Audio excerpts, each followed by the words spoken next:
So as things have kind of gotten a little bit back to normal post-COVID-ish type of stuff, I've really taken notice of how when I go to stores, whether it's Walmart, Home Depot, Best Buy, whenever I kind of actually walk into a store and don't use curbside pickup or Instacart for groceries or whatever, I tend to kind of give people a little bit more space than I used to. Now, I was never that close talker that would walk up and be 1.5 inches from someone's face when I had a conversation with them. That was never me. I always tried to give people space, but I find myself now kind of living by that 6-foot rule, that unspoken 6-foot rule that kind of got established during COVID, which I am grateful for that rule, by the way. But I find myself standing in lines, and the lines seem a lot longer in the store just because people give other people space.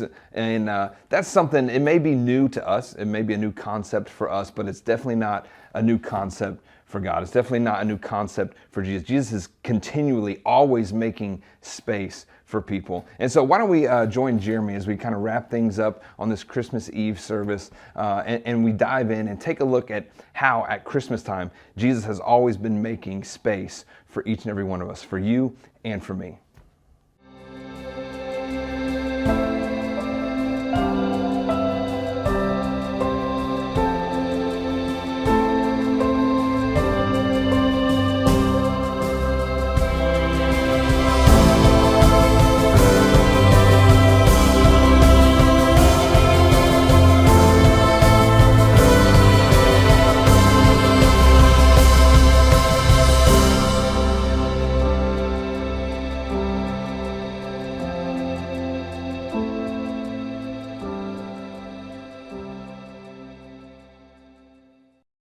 I'm glad that you're here to join us online today. This is a great opportunity for us just to be able to gather together for just a minute, even online, and celebrate what really matters to our faith.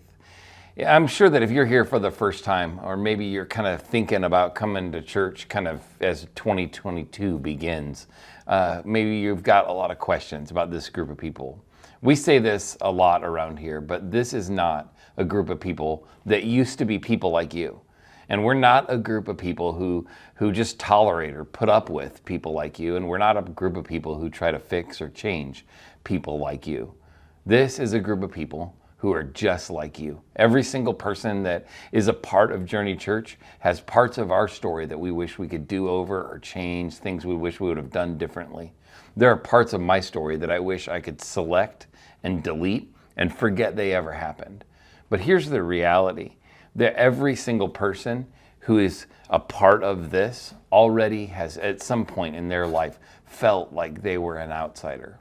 I was thinking about this the other day, particularly related to Christmas Eve, but a guy named Mike Yaconelli wrote a book called Messy Spirituality, and in it he told this story of American forces in World War II who were part of a terrible battle in France. And in the process of the battle, they lost one of their fellow soldiers, and so they were struggling. These men who just lost their good friend in battle, and so they got permission and they took his body to a church they remembered seeing some time back, maybe a few miles away. And they went up to the door and they knocked on the door. And the priest came to the door and answered it, his body bent over from obvious years of toiling around this place. And they told him what had happened, that they lost their friend and they were one of the forces, and they would like permission to bury their friend inside of the church's, fenced in cemetery. And so the pastor or the priest looked at them and said, "I'm sorry, the church's cemetery is reserved for people who are a part of our church." And they were sad about it, but he said, "I tell you what, you can bury him just outside of the fence if you'd like." They didn't want to just leave his body there, so they dug a grave and they buried their friend just outside of the fence of the cemetery next to the church. And they went back to camp, finding out the next morning that they were going to leave, and they decided they wanted to rush one more time over to their friend's grave just to pay their very last respects. But when they got there, they couldn't find the grave. They looked all over the place, couldn't find it at all, and they went back to the door of the church and knocked, and the door, and the priest answered, and they said, "Man, we buried our friend yesterday just outside of the fence like you told us, but we can't find it anywhere. I mean, I know we worked late and it was tiring and exhausting, but we are certain we buried him." And he said, "Yeah, I went to bed last night and felt terrible about what I told you about having you bury your friend outside of the gate. So I woke up early this morning and I went outside and I moved the fence." You know what? That is really what Christmas is all about. Christmas is the moment where God steps out of heaven and puts skin on and chooses to move the fence so there are no longer you on the outside and somebody else on the inside. Jesus entering the picture moves it so that we make room for everyone at Christmas. This is why at Journey, this is who we are as a church. We are always the kind of church that works hard to make sure that there's room for everyone. Here's the way I think about it. If you are not going to church in and around Jackson, Tennessee, if you're somewhere near us, or maybe you're joining us from the other side of the country and you don't have a church, you're already a part of Journey Church. Why? You just may not know it yet. But because Jesus made room for people, we make room for people. That's who we are, because that's who He is. And that's what we've been talking about this. Maybe for the last several weeks, you've been a part of our series. We've called it The Thrill of Hope in Christmas. And maybe you felt like there was no room for you at Christmas because you're going through some really deep grief, some pain in your life. Well, I want you to know, it's what we talked about in week 1, that there is the thrill of hope for the hurting. Or maybe you are a person who you've got a lot of questions, or maybe this whole idea of faith or Jesus is arm's length for you. You're kind of holding it away and you're not sure about it. I want you to know that's what we talked about a couple weeks ago. We said that there is a thrill of hope for people who are still discovering Jesus. And then Chris shared with us this past Sunday like how valuable it is for us to understand that there's hope for the lonely. So there's hope for the hurting, there's hope for the lost, there's hope for the lonely. And that's really all about making sure that you understand that you're no longer an outsider because you're hurting, or you're no longer an outsider because you've got questions and you're not sure yet, or you're no longer an outsider because you feel alone. Christmas enables us, not just at Christmas time, but for every single day of every single year to follow. Christmas enables us to have and make room for you. There's a lot of story left that we haven't really talked about. We've talked about a couple of different places and passages throughout the Christmas story, but there's a lot of characters around the Christmas story. I was thinking this week of some of the kind of common characters that you're maybe familiar with, like the shepherds. Of all the Christmas characters, they're my favorite part of it. They're the regular guys. They're the guys that are working late at night and they're doing their thing. They're, watching sheep, and they're just at work. Like a lot of you, maybe even you're joining right now because you're still at work or you're still busy or can't get over here to be physically connected with us in one of our live services. But one of the problems that they had is that they were always thought of as kind of insignificant or inconsequential in a way, because they were the blue-collar regular guy workers. They're out in the field. But what's great about this story is that the angels show up to announce the birth of Jesus to the shepherds first. Look at this. It says this in Luke chapter 2, verses 8 through 12. It says this: "That night there were shepherds staying in the fields nearby, guarding their flocks of sheep. And suddenly an angel of the Lord appeared among them, and radiance of the Lord's glory surrounded him. They were terrified.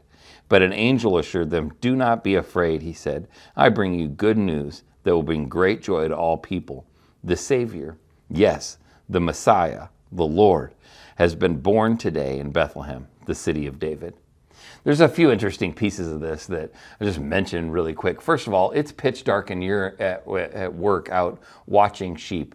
The most eventful thing you've heard all night long is the bleating bah of sheep right over there, right? Just calm, quiet things.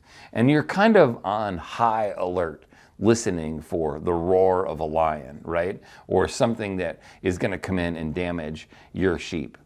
And then all of a sudden, the sky splits open and the angel of the Lord steps out and tells you, "Don't be afraid." I just think it's kind of funny because there's no chance I wouldn't be afraid. Sheila knows this, and maybe if you've been around, I'm easy to startle. Like, I would be not just afraid, I'd be terrified like they were. The second thing that's interesting about this is he tells them that the Messiah, the Lord, is going to be born in Bethlehem. I think what's powerful about this is that they're the first people that get to understand or get to know about the coming of the Messiah in their real time. You see, these people, these guys that were out watching their sheep weren't just shepherds, and they didn't wake up in the morning thinking they were going to be characters in the Christmas story. They woke up that morning just thinking they were going to go watch sheep in the field like they do every day. Because in many ways, they thought themselves to be insignificant. But what I want us to get from their story, besides all the great story of it, like the fact that Jesus stepped in at all, the fact that he was the Messiah, the Lord, and the fact that he would be born in Bethlehem. But what I want us to see tonight is that Jesus coming made room for people who felt insignificant. Maybe that's why you're not with us live. Maybe you feel like you're not important. Maybe you feel like, I'm not going to be there because they won't miss me or will miss me. I want you to know something, man. We really value you because Jesus made room for people who feel insignificant. So even if you don't feel important, there's room for you. He moved the fence so that the outsider who felt insignificant could become an insider. I love the story of the shepherds because it means that Jesus came for regular people, for the rest of us. There's another set of people. We call them sometimes the wise men. Maybe you are familiar with the Magi story or whatever, but like the idea of it is pretty significant. Jesus is coming, but here's the deal. What's funny about it is most nativity scenes include, like Mary and Joseph, and maybe the shepherds alongside, and little baby Jesus, and they always have the Magi or the three wise men. We don't necessarily know that there were three of them. We really don't know a ton about them except for that there were three gifts. There might have been 20 Magi. There might have been 50. We don't know. But there were three gifts, so we kind of assume three wise men. What's interesting most about it is that they weren't at the nativity. They weren't at the birth of Jesus. They came in sometime later, having followed the star that appeared the night that Jesus was born. But still part of this Christmas story, this nativity story, even if they're not a part of the nativity scene. That these kind of wise men show up in Matthew chapter 2, verses 1 and 2. It says this: Jesus was born in Bethlehem in Judea during the reign of King Herod. About the same time, some wise men from the eastern lands arrived in Jerusalem asking, "Where is the newborn King of the Jews? We saw his star as it rose, and we have come to worship him." These are pretty significant entrances for people to show up all of a sudden. These wise men, it's this word magi, these guys, these kings, like these, not necessarily rulers, but these kind of like thought leaders of their culture came from the East. These were not people that were looking for Jesus, the Messiah specifically. They weren't coming from a place where they'd been hoping, like the Jews had for centuries, generations, for the Messiah to one day show up. These were people who were kind of spiritualists, kind of like people that you and I know today. Maybe you know somebody who's like, well, I don't know if I really believe in Jesus or God, but I'm a spiritual person. That's exactly kind of where these guys came from. These guys were coming from a spiritual place. They were interested. They were searching. And that's really the most important part of their story, is that they were searching. Maybe that's your story. Maybe you don't struggle with feeling insignificant. Maybe you're struggling because you're kind of, I want to be a part of stuff. I want to go to church, but I feel like maybe you feel like you'd be an outsider because you've still got some pretty big questions. You're still asking questions. You're still pushing back, and you're not sure what you believe. I want you to know what's crazy about this is that in coming, Jesus made room for people who weren't sure. Jesus made room for people who were searching. That's what we need to get from the story of the wise men. They didn't necessarily believe all that was true about Jesus. They just believed enough to ask more questions. Maybe that's where you need to be. Maybe today what you need to do is recognize that Jesus coming moved the fence far enough out so that you, the person with the questions, the person who's searching and trying to figure it out, make room for you. That's exactly what he did. But those are the typical kind of characters in the Christmas story, aren't they? I mean, shepherds and wise men. Those are the people we always see because they've got a character to kind of put in the nativity scene. But there are some other people that we see in this story that I want us to see that Jesus makes room for. There's this person who sits behind a desk, and he is the person who kind of guards this one inn. And it says this in Luke 2:7. It says, she gave birth to her firstborn son, talking about Mary, of course. She wrapped him snugly in strips of cloth and laid him in a manger because there was no lodging available for them. Other translations say there was no room at the inn. Maybe you've heard that phrase. There's no room in the inn. Can you imagine being that innkeeper? The guy sitting behind the desk, right? Mary and Joseph come in to check in maybe, and he says, welcome to, Bethlehem Inn, and he says, welcome here, but we don't have room for you tonight. I'm sorry about that, but there's some room out in the barn if you want to sleep out there. Could you imagine being the guy who made that kind of mistake all of a sudden, that regrettable choice where he said, I'm sorry, there's no room for you here. And when he found out maybe the next day or next week or a year later, or maybe decades later, or maybe his family found out that that baby that was born in the barn on that not one particular night was the Messiah. Can you imagine how he felt? He probably felt like he'd made a mistake that couldn't be forgiven because he didn't have room for Jesus. One of the things I love about the Christmas story is because when Jesus moved the fence, he moved it far enough out so that there's enough room for people who've made some pretty regrettable choices. I don't know about you, but it's why I led off the way I did about this group of people. It's not a group of people that used to be people like you or just put up or tolerate people like you or try to fix or change people like you. We're a group of people just like you, who Jesus moved the fence far enough out so that it would include those of us like you and me who've made some pretty regrettable choices. People like the innkeeper who go, man, I could have really done better in that. There's one other character, and we've already talked a little bit about him. When we talked about the wise men, we talked about how the wise men went to visit Herod, who is the king at the time. And they walked into the king and they said, hey, there's this star that appeared and it announces the birth of this Messiah, and we've come so that we might worship him. Remember, we talked about how they were searching and how they entered this picture. Now, Herod's story is pretty interesting. Later on, it says this: Herod called for a private meeting with the wise men, and he learned from them the time that the star first appeared. And then he told them, go to Bethlehem and search for fully for the child. And when you find him, come back and tell me so that I might go and worship him too. But the wise men knew something was up. They were wiser than maybe we give them credit, because they knew something was up. They knew that Herod wasn't wanting to really worship Jesus. They knew that he wanted to kill him. In fact, just a few verses later in verse 16, it says this: when the wise men went a different direction and didn't come back eventually and tell Herod what was going on. Herod was furious, verse 16, when he realized that the wise men had outwitted him.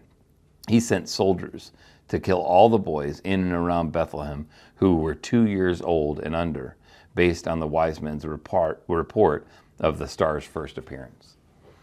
Herod had nothing but ill feelings for this Messiah. He was threatened that this young boy born to be the Messiah, the saviors of the Jews, would rise up in power and take him out of power. He was jealous of who Jesus was going to be. And so instead of accepting him, instead of asking questions, he reacted to these in terrible fury. He sent out soldiers to kill every single child 2 years of age and under, because that's kind of the math that he'd done. And he tried his very best to lay waste to Jesus. And here's the thing that I want us to get, that when we talk about Herod's story, when Jesus moved the fence out so that the outsiders became insiders, He moved the fence out far enough so that people who were insignificant could be included. He moved the fence far enough out so people who had questions could be included. He moved this fence far enough out so that people who were making regrettable choices could be included. And he moved the fence far enough out even so that someone as evil as Herod could be included. You know what it really means? I mean, you've noticed that he moved that fence an awful lot of times to make room for everyone. You know what it is? Is that Jesus didn't just move the fence. Jesus tore the fence down. Because of Jesus, pastors and prostitutes, people who are far from God and people who walk with him, they are all insiders. There are no outsiders and insiders. There's not any those people and us people. Because of Christmas, Jesus made everyone an insider. It's only us people. There's room for you if you're hurting. There's room for you if you're lonely. There's room for you if you have questions. There's room for you if you're searching.